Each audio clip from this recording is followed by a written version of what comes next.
परमेश्वर मेरे ऊपर हुक्म चलाएगा, उसकी मर्जी मुझ में पूरी होगी। अपनी मर्जी पर नहीं चलूंगा, ना मैं पाप के अधिकार में रहूंगा, ना मैं शैतान के अधिकार में रहूंगा। वाह, मुझे इस राज्य में प्रवेश करना है। तरीका क्या है?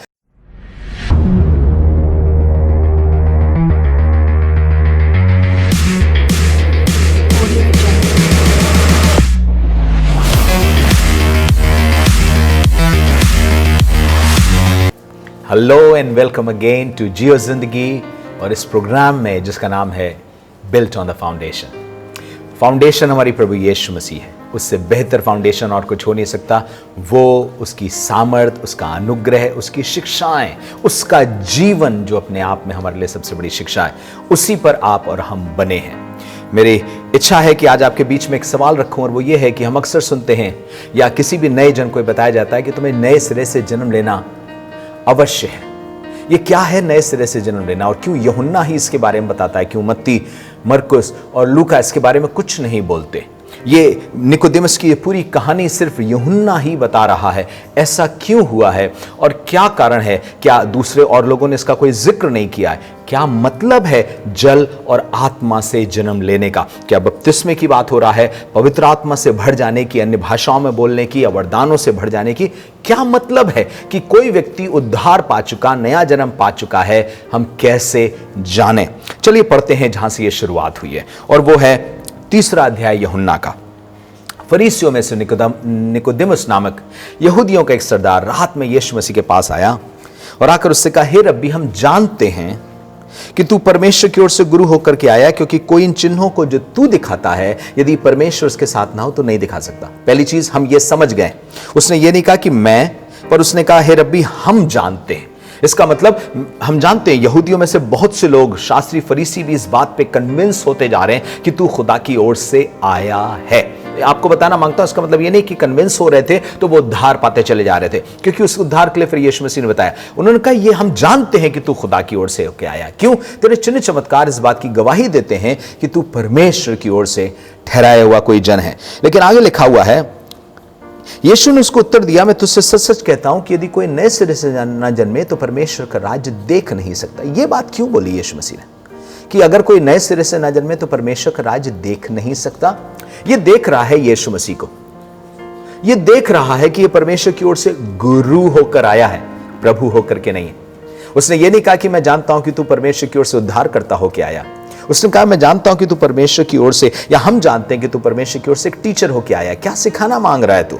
तेरे चिन्ह अद्भुत हैं, पर तेरे क्लेम्स बहुत भयंकर हैं। यीशु मसीह ने अपने बारे में बहुत क्लेम्स करे हैं, आपको मालूम है। उसी ने बोला है, मैं जीवन की रोटी हूं, उसने कहा मैं जीवन का जल हूं, मैं स्वर्ग से उतरा हूं, मेरे पास सारा अधिकार परमेश्वर ने दिया है। उसके क्लेम्स बड़े बड़े थे। जिसने मुझे देखा उसने पिता को देखा, मैं पिता में हूं, पिता मुझ में है, अगर तुम मुझ पे विश्वास करोगे तो तुम नाश नहीं होगे। अपने विषय में बहुत से क्लेम करे। आगे सुनिए क्या लिखा है। निकोदेमस ने उससे कहा, मनुष्य जब बूढ़ा हो गया तो क्यों कर जन्म ले सकता है? कि अपनी माता के गर्भ में दोबारा प्रवेश करके जन्म ले सकता है? इस पर यीशु मसीह ने उससे कहा, मैं तुझसे सच सच कहता हूं कि जब तक कोई मनुष्य जल और आत्मा से न जन्मे तो परमेश्वर के राज्य में प्रवेश नहीं कर सकता।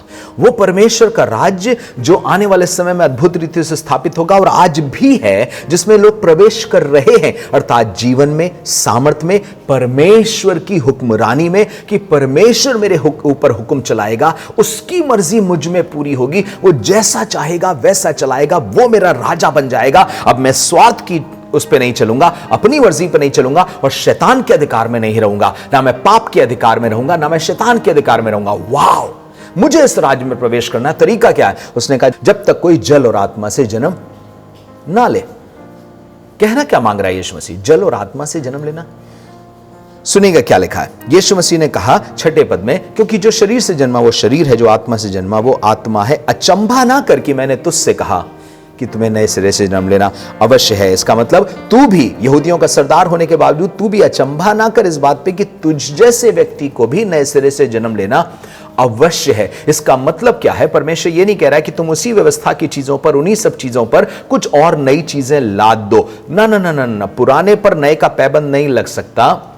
और इब्रानियों उसके 8वें अध्याय 13वें पद में लिखा है, जो वस्तुएं पुरानी और जीर्ण हो जाती हैं उनका मिट जाना अनिवार्य है, ताकि दूसरी चीजें आ सकें, दूसरी व्यवस्था आ सके, या दूसरी एक तरीके से आत्मा की व्यवस्था आ सके, जिसको यीशु मसीह ने 8वें अध्याय में रोमियो में कहा, आत्मा की व्यवस्था, जीवन की व्यवस्था, या दूसरी वाचा आ सके। प्रभु यीशु मसीह ने 1 कुरिन्थियों 11वें अध्याय में पौलुस बताता है कि उसने दर्शन देकर के, या परमेश्वर ने प्रकाशन देकर के पौलुस से यह कहा था कि ये मेरा लहू नई वाचा है, नई वाचा के उसके है, it starts a new covenant. मेरे लहू के द्वारा तुम एक नई वाचा में शामिल होते, एक नई वाचा, नई प्रतिज्ञा में शामिल होते हो। और ये निकोदेमुस कह रहा है कैसे हो सकता है। उसके बाद उसने एक सवाल पूछा, सुनिएगा। यीशु मसीह ने 8वें पद में कहा, हवा जिधर चाहती उधर चलती है और उसका शब्द तू सुनता है, परंतु नहीं जानता कि वो कहां से आती, किधर को जाती। जो कोई आत्मा से जन्मा वो ऐसा ही है। इसका मतलब आत्मा से जन्मा हुआ व्यक्ति हवा के समान है। कोई समझ नहीं सकता कि आज ये क्यों कर रहा है, ऐसा क्यों कर रहा है, आज ये कैसी कर रहा है, इसके मन में ये इच्छा कहां से आ गई। ये परमेश्वर उसके अंदर डालता है, उसको चलाता है, उसको चलाता है, हवा के समान चलाता है, और कोई उसको रोक नहीं सकता है। वो किसी को मालूम ही नहीं कि अगले किस रीति से ये कहां पर जाएगा। फिर आगे लिखा हुआ है, सुनिएगा, 9वां पद बहुत इंपॉर्टेंट है। निकोदेमुस ने उसको उत्तर दिया, ये बातें कैसे हो सकती हैं। इसका मतलब अच्छा है, नयापन अच्छा है। कौन नहीं चाहता कि परमेश्वर की हुक्मरानी या परमेश्वर का राज्य उसके ऊपर हो। कौन नहीं चाहता कि वो परमेश्वर के राज्य में प्रवेश कर जाए। कौन नहीं चाहता कि स्वर्ग का परमेश्वर उसके ऊपर अधिकार चलाए। कौन नहीं चाहता कि स्वर्ग का परमेश्वर उसके शरीर और उसकी आत्मा पर पूरा अधिकार चलाए। कौन नहीं चाहता। पर उसने कहा, ये बातें कैसे हो सकती हैं, how can these things be. It doesn't look like possible कि एक व्यक्ति नया बन जाए, नए सिरे से जन्म ले जाए। सुनिएगा यीशु मसीह ने क्या जवाब दिया। 10वें पद में कहा, यह सुनकर यीशु ने उससे कहा, तू इसराइलियों का गुरु होकर भी इन बातों को नहीं समझता। ये एक मुख्य बात है जो आपके साथ शेयर करना चाहता हूं। इसराइलियों के गुरु को, इसका मतलब यह बात समझ में आ जानी चाहिए थी। कैसे समझ में आ जाएगी?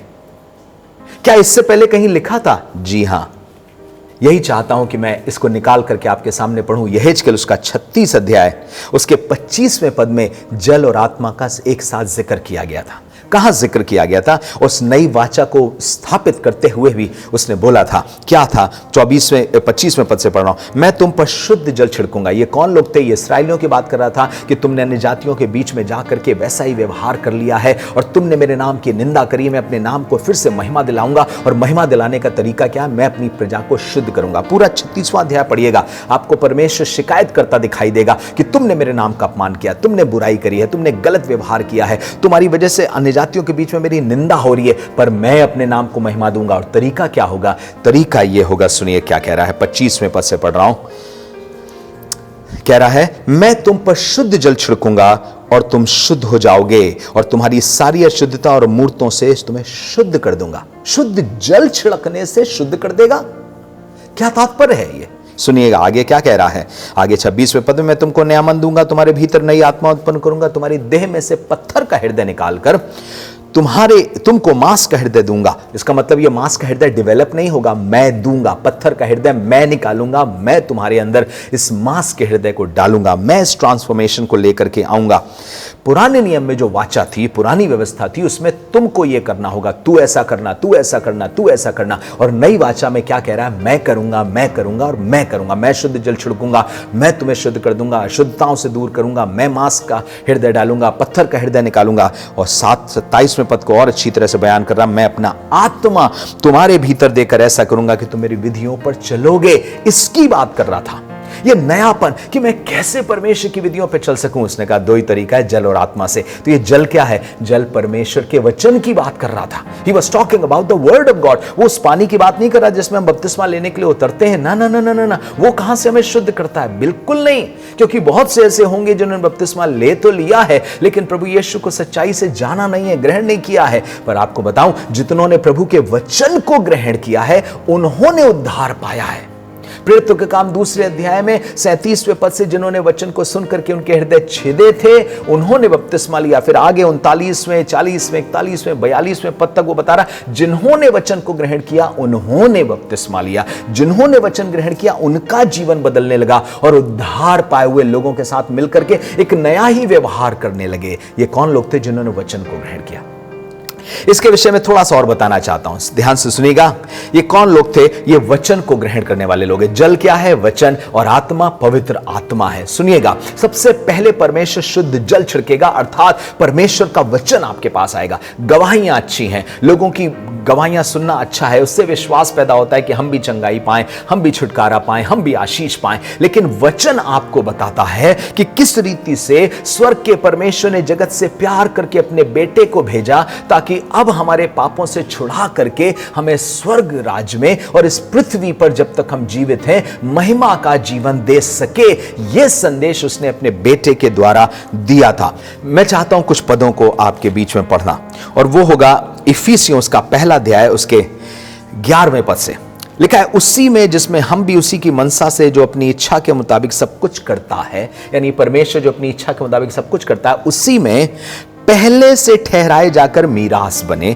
सुनिएगा कि हम जिन्होंने पहले से मसीह पर आशा रखी उसकी महिमा की स्तुति के कारण हो। हम परमेश्वर की महिमा की स्तुति के कारण हो। आगे सुनिएगा, और उसी में तुम पर भी जब तुमने सत्य का वचन सुना जो तुम्हारे उद्धार का सुसमाचार है। किसका सुसमाचार है? उद्धार का सुसमाचार है। ध्यान से सुनिएगा, अगर सुसमाचार उद्धार से शुरू ना हो तो सुसमाचार नहीं है, क्योंकि सुसमाचार में उद्धार पाया जाता है। कहां लिखा है? रोमियो पहला अध्याय उसके 16वें पद में, मैं सुसमाचार से लज्जित नहीं होता, क्योंकि सुसमाचार हर एक विश्वास करने वाले के लिए, पहले तो यहूदी और फिर यूनानी के लिए, उद्धार के निमित्त परमेश्वर की सामर्थ्य है। सुसमाचार उद्धार के लिए दिया गया है, ताकि मनुष्य अधर्म से, पाप से उद्धार पाए और अपनी गंदी आदतों से धीरे धीरे उद्धार पाता चले जाए। कैसे? 13वें पद में लिखा है, जब तुमने सत्य का वचन सुना जो तुम्हारे उद्धार का सुसमाचार है, और जिस पर तुमने विश्वास किया, पवित्र आत्मा की, प्रतिज्ञा किए हुए पवित्र आत्मा की छाप लगी। यहां आपको जल भी दिखाई दे रहा है, अर्थात वचन भी दिखाई दे रहा है और आत्मा भी दिखाई दे रहा है, और बता रहा है इस तरह से तुम्हारा उद्धार हुआ है, इस तरह से तुम परमेश्वर के राज्य में आ गए हो। कौन सा तरीका था? पहले तुमने वचन सुना और तुम्हारे हृदय छिदे, तुमने परमेश्वर को पुकारा, अपने जाने अनजाने पापों से पश्चाताप किया, परमेश्वर ने अपनी आत्मा की छाप तुम्हारे मनों पे लगा दी। इसका मतलब ये नहीं कि तुम अन्य भाषा बोलने लगे या वरदानों से भर गए, ना ना ना ना ना, उसने छाप लगा दी। छाप का क्या मतलब होता है? छाप का मतलब होता है सील, दिस इज माइन, ये मेरा है। हालेलुया, ये मोहर लगा दी उसने। किस पे मोहर लगा दी है? पवित्र आत्मा एक मोहर के रूप में आपके लिए है कि ये मेरा है। इसीलिए जब सुनिएगा,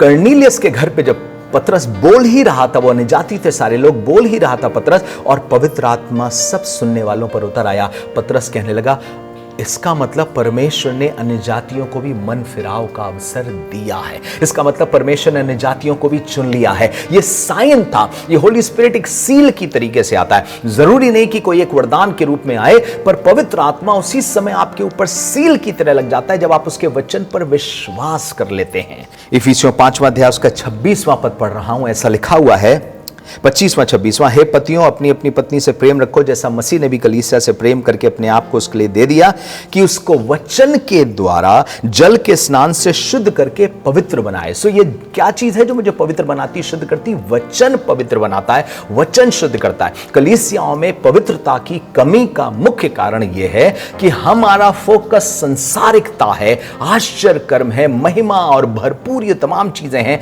पर हमारा फोकस परमेश्वर के वचन को पा करके परमेश्वर के जैसा बनना नहीं है।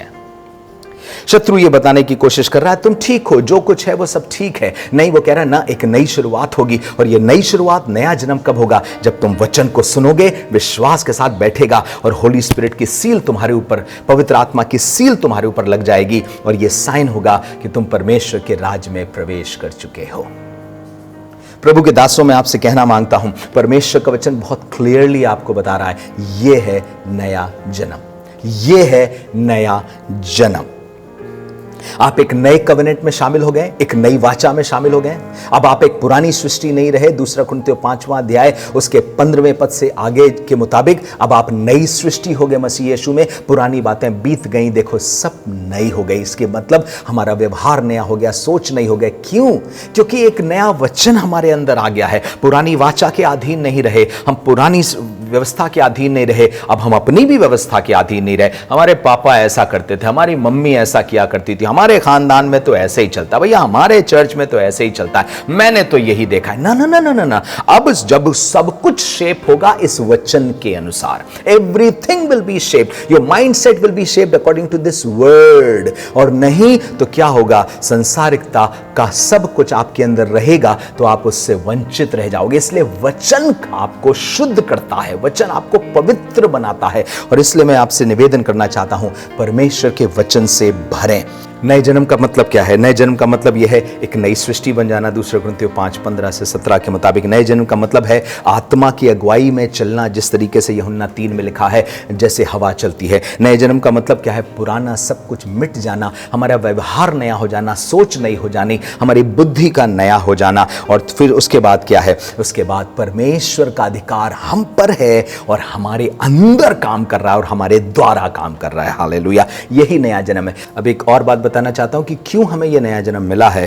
हमें नया जन्म हमें नया बनाने के लिए मिला है, नए बन जाने के लिए मिला है, नई आशा के लिए मिला है। पहला पत्रस का पहला अध्याय उसके 3 पद में लिखा, हमारे प्रभु यीशु के परमेश्वर पिता का धन्यवाद हो, जिसने मसीह यीशु के मरे हुए में से जी उठने के द्वारा अपनी बड़ी दया से हमें जीवित आशा के लिए नया जन्म दिया है।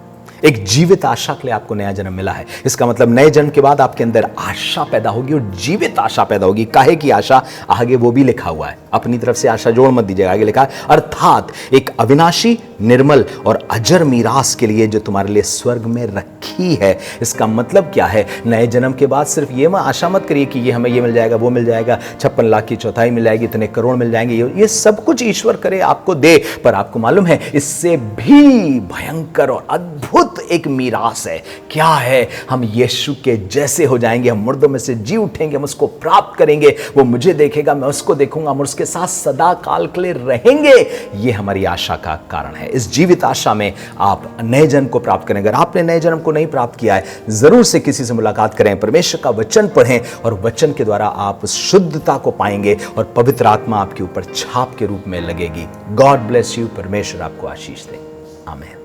कई बार ये होता है कि हम स्लेव मेंटालिटी में जीते हैं, एक दास के स्वरूप में हम जीते हैं कि हमें अपने कर्मों से खुश करना है उसको। नहीं नहीं नहीं नहीं, और हमें अपने बेटे होने का साबित नहीं करना किसी को। हम बेटे ठहराए गए हैं परमेश्वर की ओर से। मैं आपको ईमानदारी से बता रहा हूं, बेटे डर में नहीं जीते।